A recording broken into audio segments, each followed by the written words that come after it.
Arrays के बारे में पढ़ेंगे हम इस वीडियो में। बहुत ही इजी होता है एरेज इन जावास्क्रिप्ट। तो एरे होता क्या है, देखो हम क्या करते थे, हम कॉन्स्ट ए के अंदर अगर हम 10 स्टोर कराए तो ए के अंदर 10 स्टोर हो जाता था, ये सिंपल सी चीज़ है। लेकिन अगर हमको ए के अंदर ही 2 वैल्यू स्टोर करानी है, फिर 2 से ज़्यादा वैल्यू स्टोर करानी है, मतलब 1 से ज़्यादा 2, 3, 4, 5 जितने भी वैल्यूज़ हमको स्टोर करानी है सिंगल वेरिएबल के अंदर ही स्टोर करानी है। अगर ऐसा सीन हो तो अपने को एरेज की ज़रूरत पड़ती है। तो एरेज बनाते कैसे, देखो इसका सिंटैक्स सिंपल होता है। आप बना दो एक लेट, आप यहाँ पर बना दो एरे नेम और इक्वल टू न्यू एरे, आप ऐसा बना दो। और फिर आप क्या कर दो, एरे नेम के अंदर आप ब्रैकेट्स के अंदर एलिमेंट्स स्टोर कर दो। एलिमेंट 1 बोल दो, एलिमेंट 2 बोल दो और अप टू एलिमेंट n बोल दो, ठीक है। तो एलिमेंट n हो जाएगा। तो this is how it works. आपको ये करना कैसे है, देखो आप ऐसे कर सकते हो, कॉन्स्ट फॉर एग्जांपल स्टूडेंट्स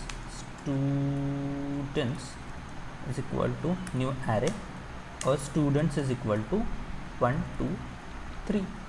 और अगर मैं लॉक कर दूँ स्टूडेंट्स को तो अपने को सिंपल सा ये एरे देखने को मिल जाएगा।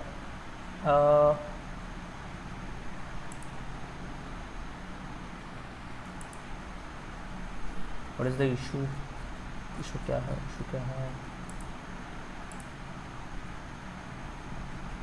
अच्छा, यहाँ पर लेट करना पड़ेगा।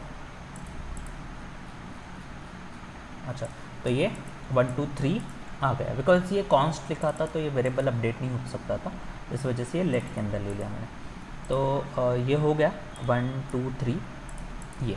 या फिर आप डायरेक्टली ऐसे भी कर सकते हो, सिंपल सा आप कर दो let students is equal to directly 1 2 3, ये भी चल जाएगा। और लॉक करके डायरेक्टली स्टूडेंट्स भी कर दो, ओके, तो ये भी काम कर जाएगा।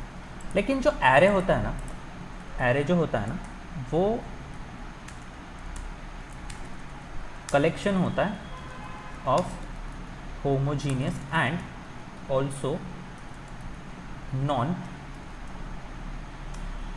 होमोजीनियस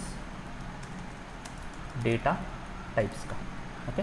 तो एक मतलब क्या कि यहाँ पर आप इंटीजर मतलब ये तीनों इंटीजर है, इंटीजर भी स्टोर करा सकते हो आप। यहाँ पर कुछ नाम भी स्टोर करा सकते हो, यहाँ पर आप एक और एरे स्टोर करा सकते हो जैसे कि नेम, एफ नेम वगैरह वगैरह। और अगर आप इसको प्रिंट कराएंगे तो ये आराम से प्रिंट हो जाएगा, कोई प्रॉब्लम नहीं आएगी इसमें, ओके। तो इसके अंदर अगर हम ज़ीरो इंडेक्सिंग के बारे में अगर हम बात करें तो अगर हमको 2 एक्सेस करना है ना तो इसकी इंडेक्सिंग 0 से स्टार्ट होती है, जैसे कि 0 1 2 3, ये पूरा जो है वो 4 हो जाएगा। तो अगर मैं इसको इंडेक्स ऑफ 0 कर दूँ तो आउटपुट क्या आएगा, आउटपुट आ जाएगा 1। अगर मैं इसको करूँ 4 तो आउटपुट मेरे को क्या देखने को मिल जाएगा, आउटपुट देखने को मिल जाएगा ये नेम और एफ नेम। और नेम के 4 के अगर मैं और 0th इंडेक्स को एक्सेस करना चाहूँ तो ये नेम दे देगा मुझे। ये तो बहुत सी सिंपल सी चीज़ होती है। और एरे के अंदर ना कुछ फंक्शंस भी होते हैं जिसको हम यूज़ कर सकते हैं, जैसे कि होता है एक कुछ ना हम फंक्शंस देखते हैं एरे के अंदर के, मतलब एरे के साथ हम यूज़ कर सकते हैं। मैं एक डेमो के लिए एरे बना देता हूँ नेम्स नाम से, और पूरे स्ट्रिंग्स का एरे होगा। अमित, सोनल और रोहित, ये 3 नाम ले लेता हूँ मैं। और मैं अगर करूँ नेम्स डॉट पुश, और अगर इसके अंदर मैं डाल दूँ क्या नाम डालूँ, कोड सीड डाल देता हूँ, ओके। और अगर मैं प्रिंट करूँ नेम्स को तो आउटपुट मुझे क्या देखने को मिल जाएगा, देखना। अरे यार प्रिंट नहीं, कंसोल डॉट लॉग होगा, कंसोल डॉट लॉग होगा। I was working with Python so हो जाता है कभी कभी। तो ये अमित, सोनल, रोहित और कोड सीड आ गया। मतलब क्या है, ये क्या करता है, it will add an element to the last position of the array, right.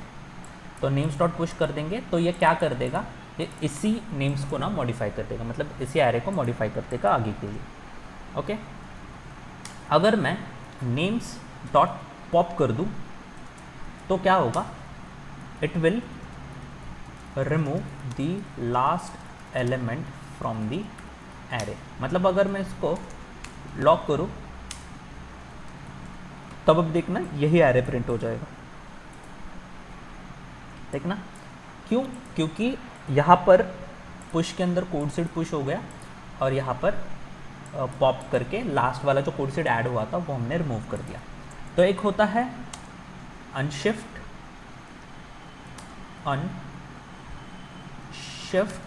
ये क्या करता है, it will add an element to the first position of the array. तो देखना अगर मैं इसको करूँ नेम्स डॉट अनशिफ्ट और यहाँ पर मैं डाल दूँ जॉन, और अगर मैं लॉक करो एरेस को जैसे कि नेम्स को तो मेरे को आउटपुट क्या मिल जाएगा, आउटपुट मेरे को मिल जाएगा जॉन, अमित, सोनल और रोहित। और इसके अपोजिट होता है इसके अपोजिट होता है शिफ्ट, तो it will remove the first element of the array. ठीक है, ये कैसे होगा देखना, अगर मैं करूँ नेम्स डॉट शिफ्ट और अगर मैं लॉक करूँ नेम्स को, तो the output should be this, right. तो यहाँ से जॉन हट चुका है। तो ये सिंपल से फंक्शंस होते हैं। मैंने और भी फंक्शंस की लिस्ट बना कर रखी है, मैं आपको डिस्क्रिप्शन में दे दूँगा, फंक्शंस को चेक कर लेना, ठीक है। और दिस इज़ इट, बहुत ही सिंपल है एरेज। इसको आइटरेट कैसे करते हैं वो नेक्स्ट पार्ट में हम देखेंगे। So thank you for watching guys.